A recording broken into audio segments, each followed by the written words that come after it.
to ask the question. We are from Ward 7 in Kana, and somehow we don't have network to call.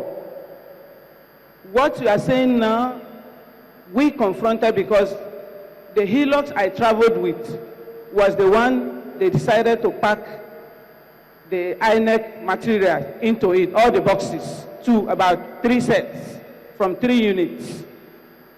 And I told them that this vehicle is my own, I came with it. They came with a very mighty bus that is written presidency and 5 other small vehicles. And they were in uniform, having guns in the boots of the vehicles. And all the boys came out. I told them, please, you will not carry this vehicle. And in fact, you are embarrassing the coppers. In fact, all our children attempt to do this job in places. The other girl was crying very bitterly. I commanded her into that vehicle. At the end of it, they wanted to go away because the boys were confronting them. The boys in the community had no gun, but they had gun, one uniform.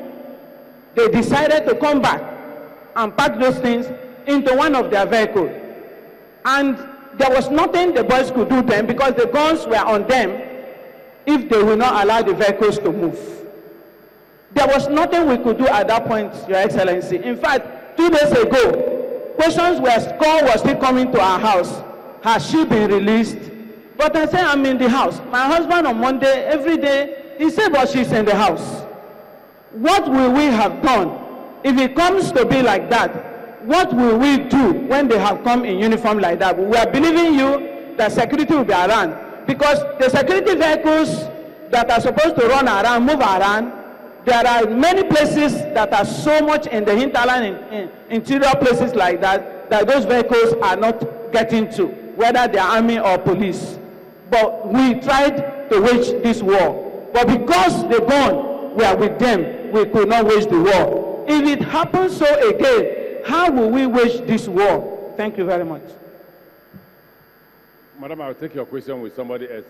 So one more person. Your Excellency, my name is Ngoma Tinsielo. I come from Degema. Almost everybody who has spoken here today is talking about security. But I want to say, Your Excellency, that what you are doing today is very encouraging. And possibly, I would suggest that you also do the same on radio tomorrow, just appealing to everybody to obey the rules and go and vote. What happened on the 28th of March was a kind of fear that the president is Jonathan and his PDP. So with that kind of scenario, most people were afraid. But what happened, and when the results came out, the scene is changing now. I want to believe, because even those of them who are threatening brimstone and fire, they are also saying that this time around, the APC too may be having some countermeasures.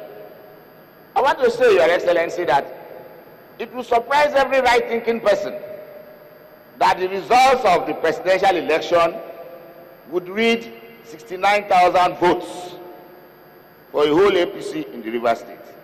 It was something that some of us couldn't even fathom. So I want to say that, yes, they are threatening. Like the statement I read in the Sun of the day before yesterday, where Wike was saying that if His Excellency likes, let him go and bring Ban Ki-moon, let him go and bring all the army, let him go and bring all the police, they will win. So with that kind of situation, my people are afraid. But with the pep talk we are having here now, all we need to be told, which you have told us, is that there is security in place.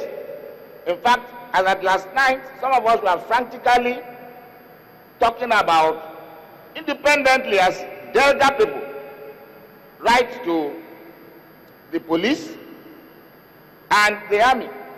There is something we call official security, and there is something we call unofficial security.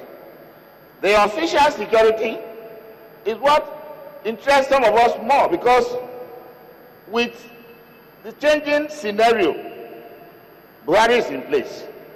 And I would think that any right-thinking person in the army or in the police would not want to do the kind of thing that happened in the past. So tomorrow, Your Excellency, if it is going to be convenient and if it is going to be possible, take to the radio or the TV just before the election and make a broadcast and telling everybody to go out and vote. Telling them that the police and the securities are going to be fully in place. I think that will help us. Thank you. Hold on, before Senator Birabi asks question. I think that I would usually recommend the Ubima formula. What the Ubima people usually would do, that's my village, is to lock down the village. Nobody comes in, nobody goes out. The young boys will take over the community until the election is over. And they will escort the result to Ishobo, which is my local government headquarters. In terms of security, the police confirmed to me, and the army, or the military, because I met with them in the Security Council meeting, confirmed to me that they will put enough police, or they will put enough security in place to check even the militants.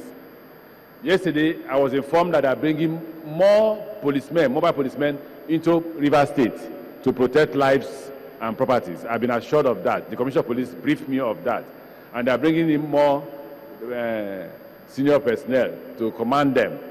So I hope that all of us will come out, because PDP is trying to intimidate voters.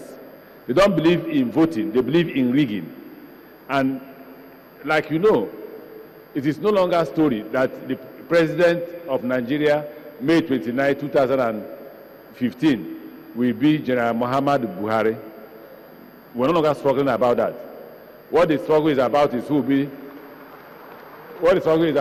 the governor of Rivers State. If any policeman is seen doing any of those things that they did the last time, hijacking results, printing ballot papers, arresting people, by this time, the last 2 weeks, over 400 members of APC were in detention. Today, are they still in detention? I think they're beginning to recognize the fact that, how do they do it in the born again church? Power must do what? Is it power must shift or power must change hands?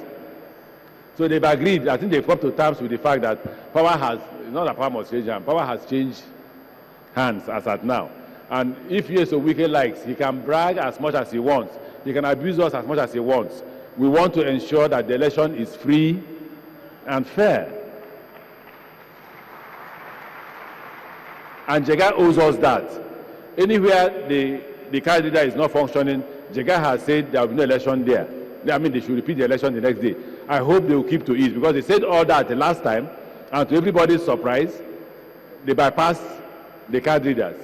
Because for me, if the candidates are working, let Yeso Wike's wife be the returning officer. Let Yeso Wike's brother be the resident electoral commissioner. What will count for us will be what the card reader says is the thing we did. But when they bypass the card reader, then you are in trouble. And that's what PDP did in Rivers State. They used the military, they used the police, and they bypassed the card readers, and they had result sheets to even write. In fact, for me, we should be thanking them. They could have beaten 2.9 million or 2 million or 1.9 million votes, and we all have been in trouble. But don't be intimidated this time. You can only be intimidated if the army did not and the police did not assure us that they will provide security. You know, Buhari is a man of honor. He will never support cheating. He will not support us to cheat PDP, neither will he support PDP to cheat us. Our own responsibility is to come out en masse and vote for the candidate of our choice. Me, as the governor, I'm saying the candidate of my choice is Dakuku Peter Side, because I believe he will do a better job than Yeso Wike. I have said to Rivers people, you know Yeso Wike. He loves and worships money. Nothing more, nothing less. He can betray his mother for money. Nothing more, nothing less. So it's up to you, the Rivers people, to decide who you want to vote for. You want to vote for God, or you want to vote for Satan? If you're a Christian, you vote for those who are Christians. When I mean Christian, it's not those who said we have repented recently. We are no longer Oboni recently. No, those people are not Christians. So I've heard you. I'll convey this message to the brigade commander and the commissioner of police so that they know that we will increase in security men and ensure that nobody's life is put at risk.